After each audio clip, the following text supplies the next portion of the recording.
Riesgos físicos.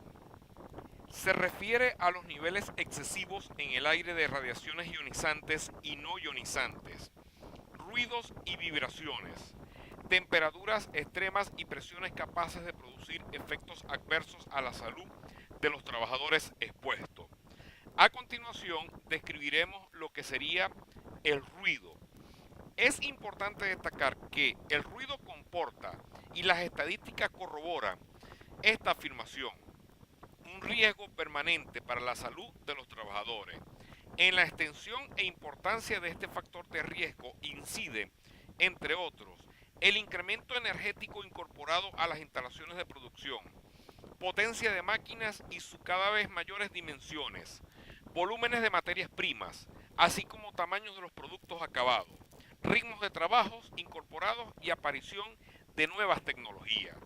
En cuanto a la escala de ponderación, debemos indicar lo siguiente: el comportamiento del oído basándose en las curvas de igual sensación sonora indujo la necesidad de introducir en los aparatos de medición a nivel de presión sonora, mejor conocido como sonómetros, ciertos filtros de corrección o atenuación que aproximasen las respuestas de estos a los del oído humano, dando como resultado la obtención de cuatro escalas de ponderación: A, B, C y D. En este caso describiremos las principales, que es de la A a la C. Sin embargo, debemos agregar que la escala A está concebida como atenuación similar al oído para niveles de presión sonora bajo a las distintas frecuencias. La escala B representa la atenuación para niveles intermedios. La escala C para niveles altos.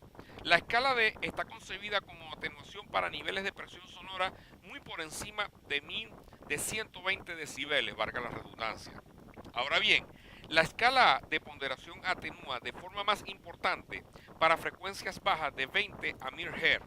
Entre los 1000 y 5000 Hz se corresponde con la tendencia de las curvas isusónicas, pudiéndose decir que amplifica literalmente.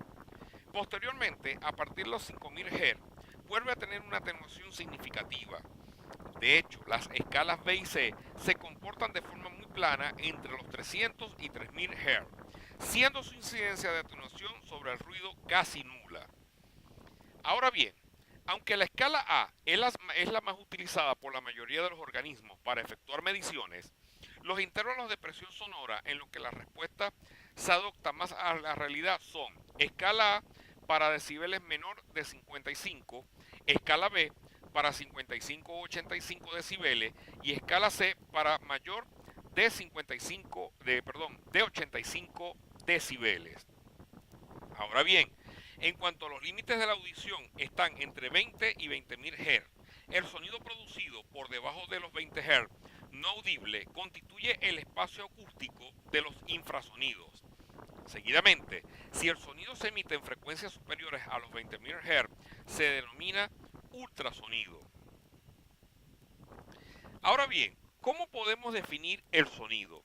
Es un movimiento ondulatorio con una intensidad y frecuencia determinada que se transmite en un medio elástico, bien sea aire, agua o gas, por ejemplo, generando una vibración acústica capaz de producir una sensación auditiva.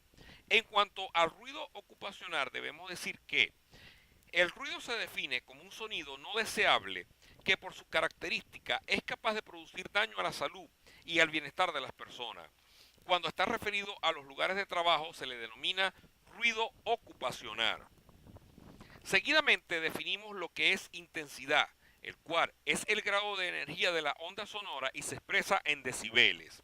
En cuanto a la frecuencia, debemos indicar que esta indica el número de ciclos por unidad de tiempo que tiene una onda, es decir, ciclos por segundo. Seguidamente, el sonido, dependiendo de la frecuencia, puede tener un tono grave, baja frecuencia, con el que se produce un compresor, un tono agudo, alta frecuencia, como el de un sierra, o un tono medio, como el de la voz hablada. Seguidamente, la mayoría de los ruidos que son percibidos por el oído humano está constituido conformados por más de una frecuencia. Ahora bien, en las industrias, los diferentes componentes de una máquina vibran a una frecuencia distinta, de forma de que lo que se parece al oído, un único sonido, está formado, valga la redundancia, por diferentes frecuencias. Ahora bien, en cuanto a los tipos de ruido, una manera sencilla de diferenciar los tipos de ruido que encaja con la terminología de los diversos expertos es el ruido, vamos a decirlo así, continuo, fluctuante o discontinuo, impulsivo o de impacto.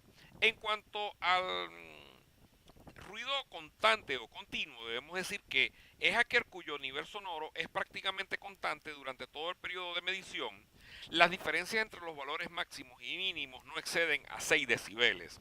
En cuanto al continuo o fluctuante o discontinuo, debemos indicar que es aquel cuyo nivel sonoro fluctúa durante todo el periodo de medición, presentándose diferencias mayores a 6 decibeles entre los valores máximos y mínimos.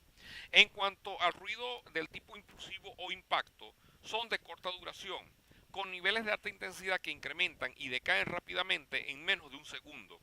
Presenta diferencias mayores a 35 decibeles entre los valores máximos y mínimos.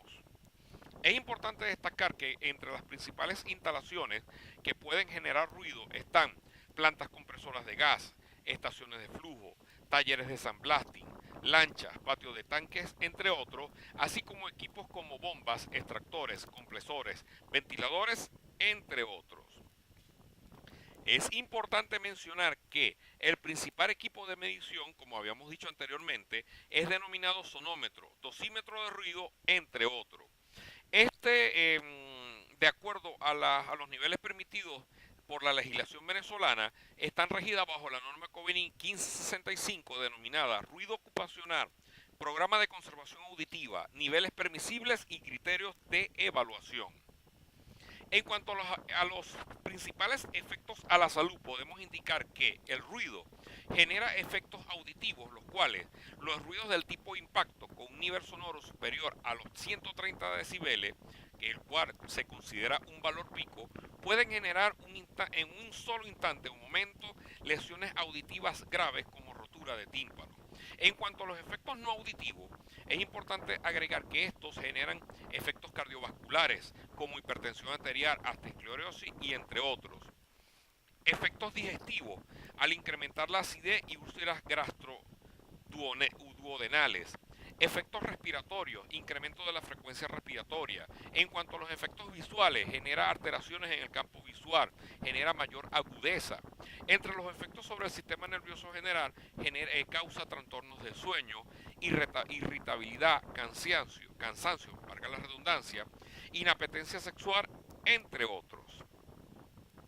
Es importante acotar que entre las principales medidas preventivas debemos tomar en cuenta las siguientes, como por ejemplo, encapsular y aislar las fuentes generadoras del ruido. También verificar el plan de mantenimiento de los equipos que generan o que pudiesen generar ruido. Cabinas para operadores especialmente diseñadas para mitigar este problema. Protección personal auditiva en aquellos ambientes de trabajo donde los controles en las fuentes y en el medio no sean suficientes, es decir, 85 decibeles por 8 horas de exposición. Finalmente, debemos agregar también realizar las evaluaciones ambientales. Por consiguiente, se deben medir los niveles de ruido en el área, los cuales no deben ser mayor a los 85 decibeles. Y por supuesto, el personal expuesto deben ser examinados periódicamente a través de los denominados exámenes de audiometría. Ahora bien, según las normas COVENIN o la norma COVENIN previamente nombrada, los valores umbrales y la concentración ambiental permisible a nivel de ruido es el siguiente.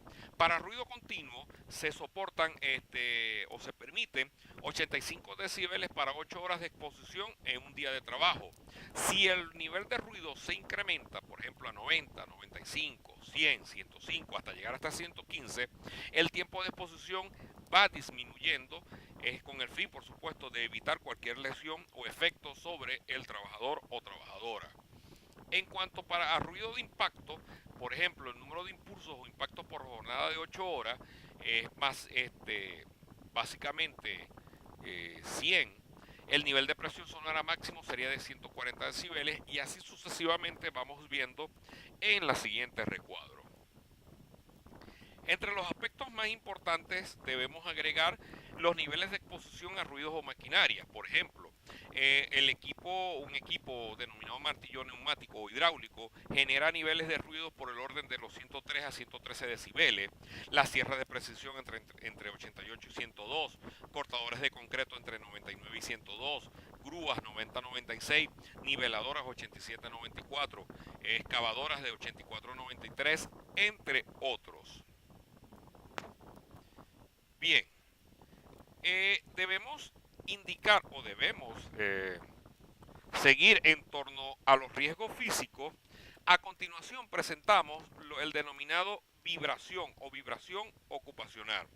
Es importante acotar que se dice que un cuerpo vibra cuando sus partículas se hallan inmersas en un movimiento oscilatorio respecto de una posición de equilibrio. De hecho, la exposición a vibraciones de las personas en los ambientes de trabajo es denominada vibración ocupacional. Es importante recalcar que es el movimiento oscilatorio de un sistema el cual puede ser armónico o extremadamente complejo. Seguidamente, los movimientos armónicos se originan en las partes móviles de las máquinas o equipos, tales como poleas, ejes, pistones, entre otros. De igual manera, son movimientos periódicos de un sólido transmitidos directamente por contacto entre sólidos. Por consiguiente, están constituidos por ondas con frecuencias más bajas que no sobrepasan los 100 ciclos por segundo. Es importante acotar que estas ondas no estimulan el oído, pero afectan el cuerpo humano por contacto. Sus unidades están expresadas en Hertz, el cual es una unidad de frecuencia, es decir, el número de veces que se repite por segundo bajo cualquier fenómeno. Adicionalmente podemos hablar del decibel, el cual es una unidad que expresa la magnitud de una modificación en un nivel sonoro o señal física, eléctrica o electromagnética. En cuanto a los tipos de exposición a las vibraciones, debemos mencionar la siguiente: vibraciones globales. Es importante acotar que son las que afectan al cuerpo del trabajador en su totalidad, principalmente a través del asiento desde el que se maneja el vehículo o máquina generadora de la vibración. Se producen principalmente en el transporte terrestre, acuático y por aire de personas, mercancías y materiales, tales como tractores, máquinas viales de compactación, lanchas, entre otros. Por otra parte, están las vibraciones parciales. Estas afectan al subsistema del cuerpo del trabajador. Las más conocidas son las vibraciones mano-brazo. Es importante agregar que estas vibraciones son aquellas que se transmiten a través del subsistema manos-brazos del trabajador y que tienen su origen en el manejo de herramientas mecánicas manuales, rotativas o percutoras, así como en la manipulación de volantes y palancas de vehículos y máquinas generadores de vibración.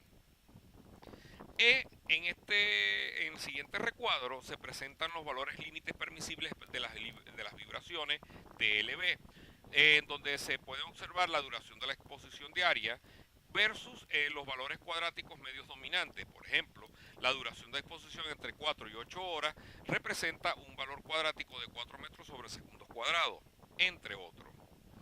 Entre los principales efectos a la salud de la vibración, por ejemplo, si tenemos una frecuencia muy baja, es decir, equivalente a un Hertz, el cual ha sido originado por el transporte, bien sea a través de aviones, automóviles, banco o tren, en el cual se generan movimientos de balanceo, el efecto sobre el organismo está básicamente hacia el oído interno. Adicionalmente se presentan trastornos en el sistema nervioso central, mareos y vómitos, entre frecuencias que se oscilan entre 1 y 20 Hz, los cuales son causados principalmente por vehículos de transporte, vehículos industriales, tractores, entre otros. Pueden generar lumbalgias, hernias, lesiones raquídeas que inciden sobre trastornos debido a malas posturas, entre otros. Y frecuencias altas comprendidas entre 20 y 1000 Hz, las cuales generalmente son causadas por herramientas manuales rotativas, entre otros, generan problemas articulares, lesiones de muñecas, entre otros. De hecho, uno de los principales problemas o enfermedades ocupacionales generadas por los martillos hidráulicos es el fenómeno de Raynaudi, de origen ocupacional, caracterizado principalmente por dedos y manos blancas, pérdida de sensibilidad en las manos y problemas de circulación. Por consiguiente, se hace necesario realizar una evaluación periódica del personal, por ejemplo, exigir examen de audiometría tonal a los trabajadores. Una correcta evaluación se requiere que los niveles de vibración se midan justo en el punto por donde se van a transmitir el cuerpo. Ahora bien, La medición de la vibración se hace mediante equipos conocidos como vibrómetros o acelerómetros que contienen en su interior unos filtros de ponderación, los cuales se expresan en metros sobre segundo cuadrado. Esto está definido en la norma Covenin 2255 denominada vibración ocupacional. Entre las principales medidas preventivas debemos destacar las siguientes: usar sistemas de amortiguación en la base de los equipos, usar guantes o herramientas con aislante o gomas de neopreno.